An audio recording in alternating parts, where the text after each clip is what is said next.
So my name is Gustaf. I'm one of the founders at a company called Gokind, a fintech company that we have run for a year.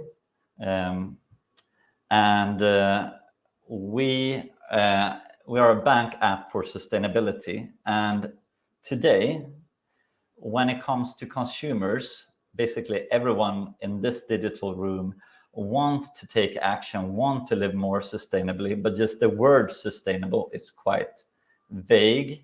It scares many people, even myself. But there's a lot of interest on these topics. We want to live by our values, but the truth here is that we don't. I mean, it's striking in all these reports, the gap between intention and action. We're a consumer group that is easily tricked by marketing and many times labeled as greenwashing. And this is a huge problem. The consumer base lacks consumer power in any sense. And we have great activists out there that sort of speaks up, but when it comes to consumer power, voting with your wallet, there is a major flaw, and it's a big societal issue. And at Gokind, we think that this issue evolves around two components. Consumers lack understandable information. Just the word sustainable is vague. It needs to be broken down so the consumers can understand.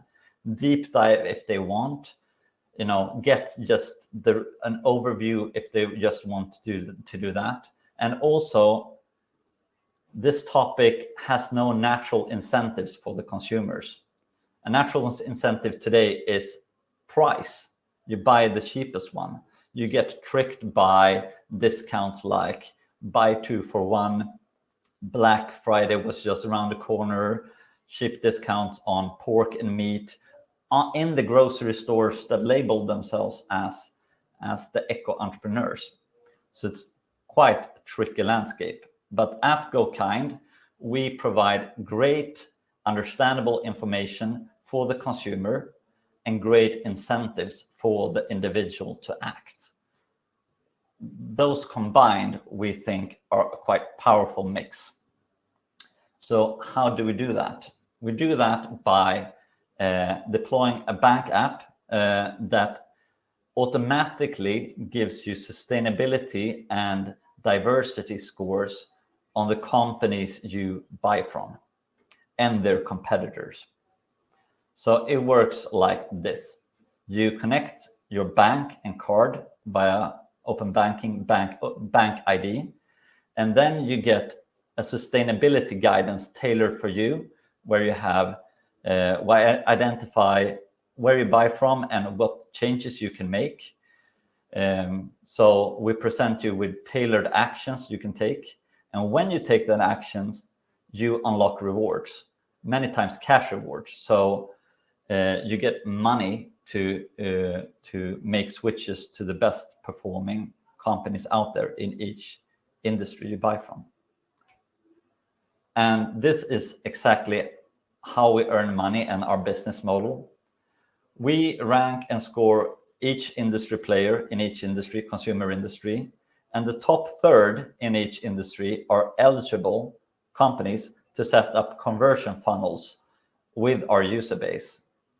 And when users make switches, these partners pay commission, and we share part of that to the user to keep incentivizing them. And our target market here is huge.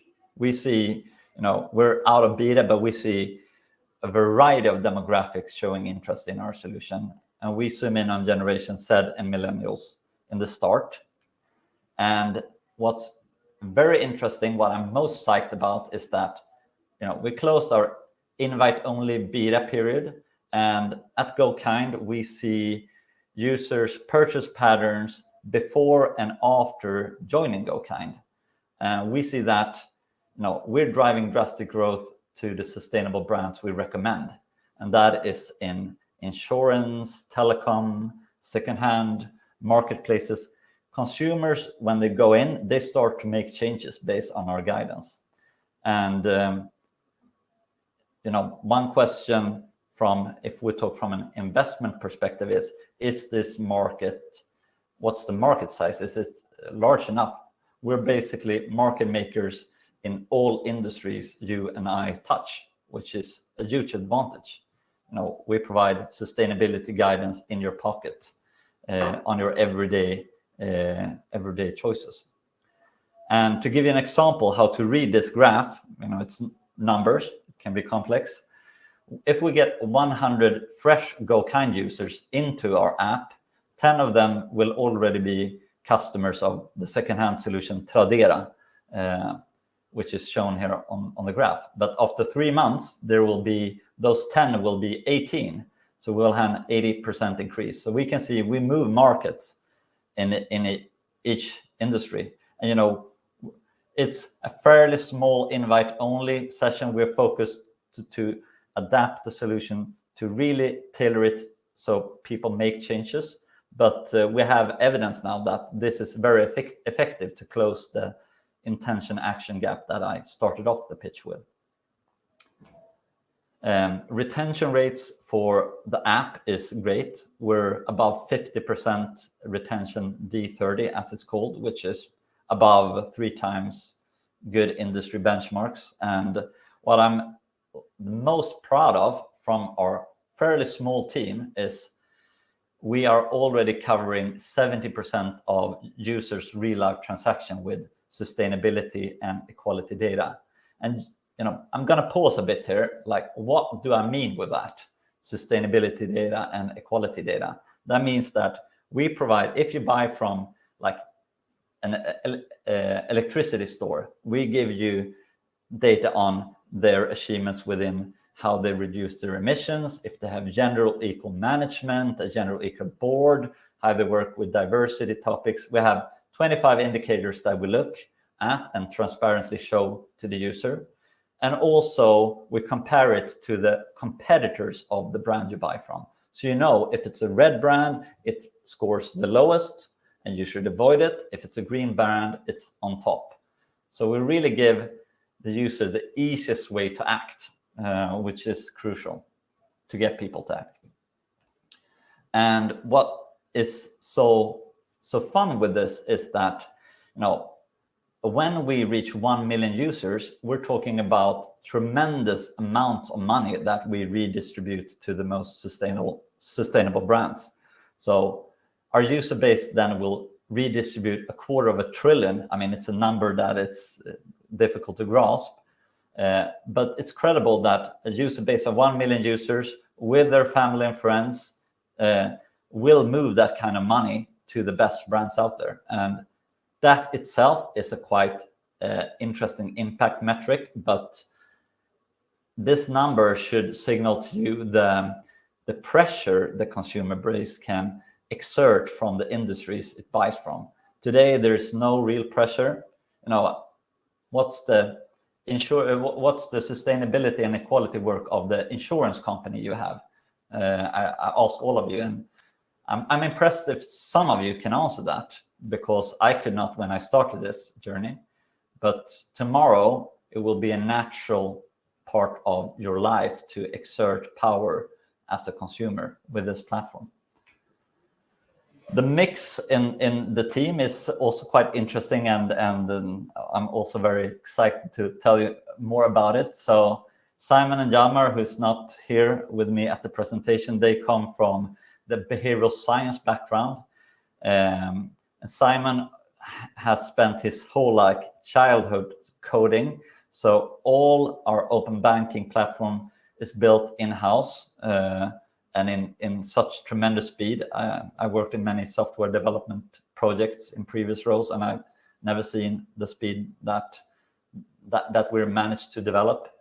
And on top of that, Hjalmar here has been, spending his last year studying and working with behavioral science, how to make people act in a digital environment. And then I'm the boring person, really how do you say it in English? Bureaucrat. Been working with compliance, sustainability data. So it's a huge benefit for us that we have this avalanche of unstructured sustainability data that the legislators and markets produce to us, and we can categorize it and make sense of it to the consumers. And we have great advisors from top levels at Google who have helped us and advised us throughout the journey, and we also offer them to invest a bit of money so to run the operations. And this project also had the fortune to be selected by the EU Commission as the best solution tackling misinformation, and we received funding from the EU. But basically, it's all internal funding, and when it comes to investment, what we're opening now in the coming months is trying to populate a seed ticket of 1.5 million euros to deploy this in the Nordics, and also have enough funds to scale the team to capture the UK, which is credible with this amount of money, and to capture this market before anyone else. It's a bit of a vacuum today. So that's all in terms of presentation. Super happy to let me just tune back to awesome to hop in. Okay. Thank you so much. That was a great presentation, and we have time for one question. So anyone in the audience, this is your time. Otherwise, I'll ask the question, which I'm always happy to do, but this is the time for the audience. All right. Okay, we've got a bit of a slow start here. That's fine. I'm curious too. I really love the concept, and I'm really curious to know, what does the competitive market look like? Is there other similar companies or other ways that you can do this that you would say are close enough? Yeah. So in terms of competitors, when we get that question, to be fair, we're competing with others for the attention of the consumers. Right. So one popular solution out there that being widely deployed is consumer carbon offsetting. So you get consumer data on your transactions and you're asked to offset them. And that's a great solution to get awareness of your climate footprint.